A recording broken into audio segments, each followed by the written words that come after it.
Hello. Hello. What are you doing? Can we be nosy? Huh? Can we be nosy? What are you doing? I got a YouTube channel. What's up, everybody? Steve here. What is house poor?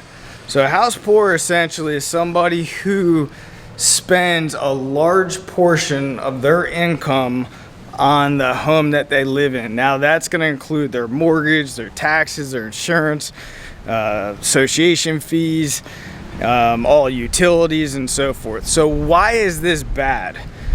You know, as a real estate broker, I can tell you, most people, when they get pre-qualified for a loan, they max it out. If they're qualified for 400,000 bucks, they go ahead and they get a $400,000 home.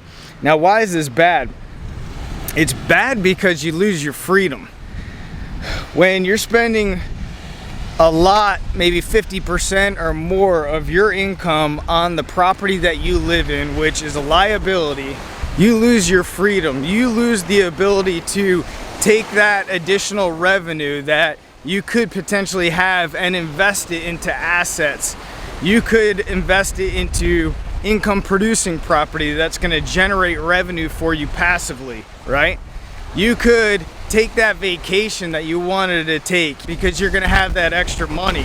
And unfortunately, I see it time and time again where people, they spend so much money on their mortgage that they don't have any money left over at the end of the day or at the end of the month, and they can't travel, they can't save up, they can't even create a contingency fund for them and their family in case something does happen. Look, even to this day, financially I'm okay, and I live over here on the beach, and even to this day I still house hack. I still rent this place out for height of season to generate that revenue for myself.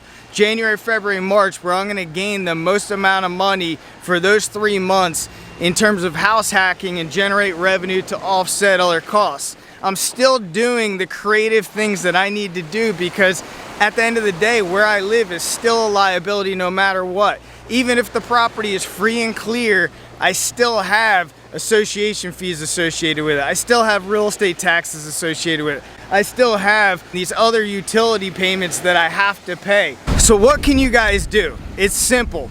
It's the 25% rule. So if you make $4,000, multiply that by 25%, that's $1,000. That's what you're capped at per month that you should be allowed to spend on where you live. So if you make $10,000 a month, you're capped at $2,500 a month. And I know you might be saying, hey, Steve, where I live, I can't live on $1,000 a month. It's just not reality. If you say you can't live in a property for less than $1,000 a month, you're not going to be able to because you're not going to have that creative thinking. I implore you guys to get creative maybe on your personal residence where you are right now. What can you do in your personal residence to reduce and minimize your expenditures?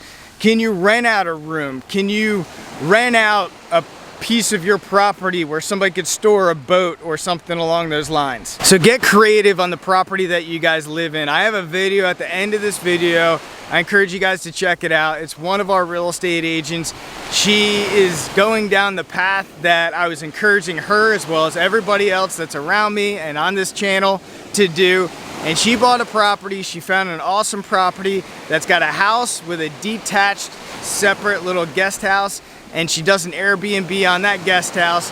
And now because of that situation she put herself in, where it was kind of a pricey house, but she's paying less than $600 a month, all in, including utilities and everything else, to live in her own property.